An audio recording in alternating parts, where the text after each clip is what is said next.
अब यहाँ पर देखिए सबसे महत्वपूर्ण इस समय बाकी तो बाज़ार में सारी चीज़ें चलती रहती हैं, लेकिन इस समय जो टॉप ऑफ द माइंड है, लोगों के दिमाग में सबसे ऊपर है, वो अदानी ग्रुप के शेयरों का हाल-समाचार ही है।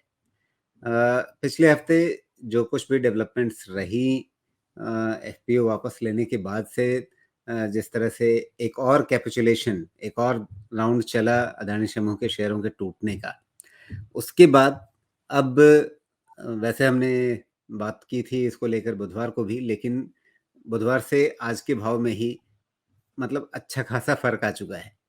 तो वैसे में क्या कहीं इन समूह के शेयरों को लेकर के अभी बाज़ार की घबराहट समाप्त नहीं हुई है? क्या इन्हें अभी और निचले लेवल्स देखने हैं?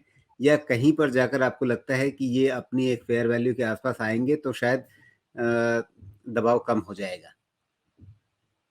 नहीं, देखिए जैसे-जैसे डेवलपमेंट हो रहा है अदानी ग्रुप में, मैं भी लोगों से बात कर रहा हूँ, ओवरऑल ओपिनियन लेने की, समझने की कोशिश कर रहा हूँ।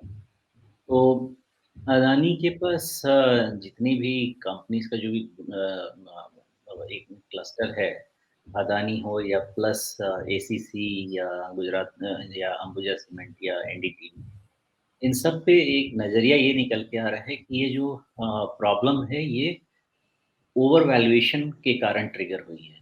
अगर फेयर वैल्यूएशन के आसपास रहता तो इतनी ज़्यादा हैमरिंग नहीं होती थी डिस्पाइट द फैक्ट कि कंपनी में गियरिंग काफ़ी ज़्यादा है, लिवरेज काफ़ी ज़्यादा है।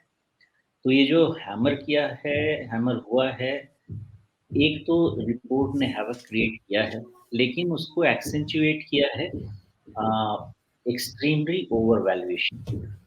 तो इसके कारण से एक नहीं, क्या नॉर्म इसको इसको इस रूप में समझें हम कि एक तो कुछ लोग जो इसके ओवर वैल्यूएशन की वजह से, बहुत महँगे होने की वजह से पहले से ही इस शेयर से दूर थे। कुछ लोग इस शेयर में पार्टिसिपेट कर रहे थे, लेकिन वो एक तरह से इस मूड में थे कि जब तक म्यूज़िकल पार्टी चल रही है, तब तक हम इसमें पार्टी में रहेंगे। जैसे ही म्यूज़िक बंद होगा, वैसे ही हम पार्टी से बाहर निकल जाएँगे। उसमें अ, मतलब कौन कितना सफल होता है, ये अलग बात है।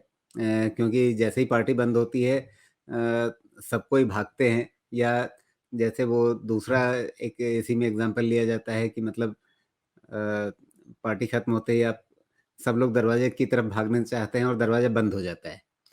तो वो सब चीज़ें अ, अगर आप समझें तो जो लोग इसमें इन्वेस्टेड थे भी, वो भी बस इसी मान यही सोच कर के इन्वेस्टेड थे कि हाँ ठीक है, महँगा है, लेकिन अभी इसके गिरने के आसार नहीं हैं, इसलिए हम इसमें बने हुए हैं।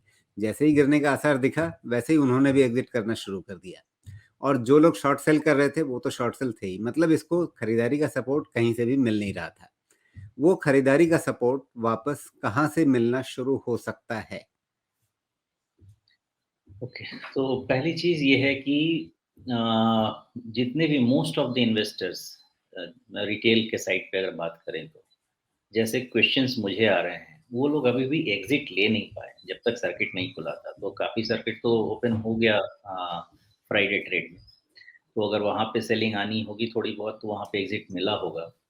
लेकिन अप अंटिल थर्सडे किसी को एग्ज़िट मिला नहीं था। तो ये सिर्फ़ सेल करने के लिए वेट कर रहे थे। फ़ियर इतना ज़्यादा था लेकिन सेल कर नहीं सकते थे। तो उसके कारण जो सेलिंग आई है, जो एग्ज़िट मिला है लोगों को, फ्राइडे से मिला है। और जैसे-जैसे प्राइस थोड़ा बहुत अगर ऊपर आएगा तो एग्ज़िट ही लेंगे बिकॉज़ सेंटिमेंट बहुत ही डैमेज्ड है और जो वैल्यूएशंस होने चाहिए कंपनी के, अब जो ओवर वैल्यूएशन था मुझे लगता है अब वो नहीं मिलेगा। ये सबके दिमाग में बहुत क्लियर हो जाएगा कि जितनी ओवर वैल्यूड थी कंपनी, अब उतनी ओवर वैल्यूड नहीं रहेगी। अगर वैसा आएगा तो फिर इस तरह का डर क्रिएट हो जाएगा मार्केट में। तो वो अपसाइड तो फिलहाल नहीं आने वाली जब तक नंबर्स से बैकिंग नहीं। सेलिंग की जहाँ तक बात है, अब हर अपर लेवल पे सेलिंग आएगी बिकॉज़ एक तो सेंटिमेंट खराब है, प्लस दूसरा भरोसा भी कम हो जाएगा और पैसे को थोड़ा बेटर और सेफ जगह ले जाने की कोशिश होगी। तो नॉर्मली एग्ज़िट और हर हायर लेवल पे थोड़ी बहुत एग्ज़िट अभी शुरू होगी। तो ये वोलेटिलिटी अभी भी क्रिएट करके रखेगा स्टॉक में और प्राइस स्टेबलाइज़ होने में हो सकता है अभी थोड़ा-सा और वक़्त लगे। पहली चीज़ की ये भी क्लैरिटी नहीं है कि क्या ये फाइनल राउंड ऑफ करेक्शन हो गया है? यहाँ से तो हमारे जो लास्ट अदानी स्पेशल में हमने जो बनाया था, उसमें यही था कि सारे जो लेवल्स इसीलिए डिस्कस किए थे डीप, डीप। अब मुझे नहीं पता था कि इतनी जल्दी-जल्दी वो आ जाएँगे। लेकिन वहाँ आने के बाद भी प्राइस स्टेबलाइज़ होने में टाइम लगेगा। तो हो सकता है कि थोड़ा बाउंस हो, वो डेड कैट हो और फिर से सेलिंग आए और वो प्रेशर थोड़ा और इन सबको नीचे लेके जाए और फिर स्टेबिलिटी कहीं पे आए अगेंस्ट द वैल्यूएशन जब सारे रिजल्ट्स आउट हो जाएँगे। तो अभी मैं ये बिल्कुल नहीं कहना चाहता कि जो भी डाउनसाइड था वो खत्म हो गया है। रादर एक बारी प्राइस स्टेबिलिटी आ जाए तब फिर जैसे अभी हम डिस्कस कर रहे हैं कि निफ्टी में 18,000 या निफ्टी बैंक में 42,300 वैसे ही ईच अदानी ग्रुप के स्टॉक के हम लेवल स्टडी करना शुरू करेंगे, जहाँ पे हमें आइडिया लगना चाहिए कि हाँ, मैक्स सेलिंग इज़ ओवर, अब कॉन्फिडेंस वापस आ रहा है। तो जब तक वो डेटा में रिफ्लेक्ट नहीं होता है, तब तक ये व्यू नहीं लेना है कि बॉटम आउट हो रहा है।